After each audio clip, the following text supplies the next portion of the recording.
My name's Angus Hutchison.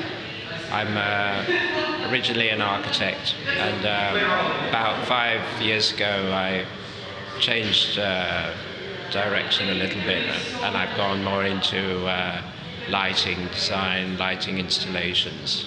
This is a piece that we made especially for this show.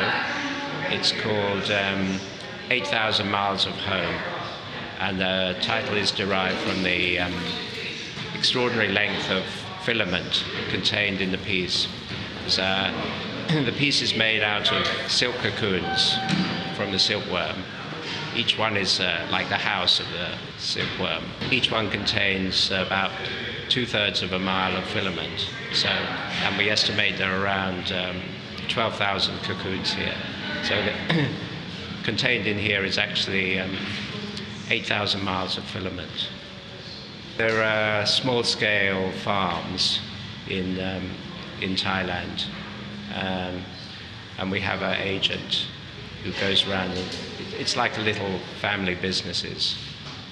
Actually, as soon as I saw this material, I had the sensation that it had a lot of potential to use as a diffuser of lighting, and so I started doing some experiments, making a kind of soldered wire matrix and attaching the cocoons to that, and that's how it started.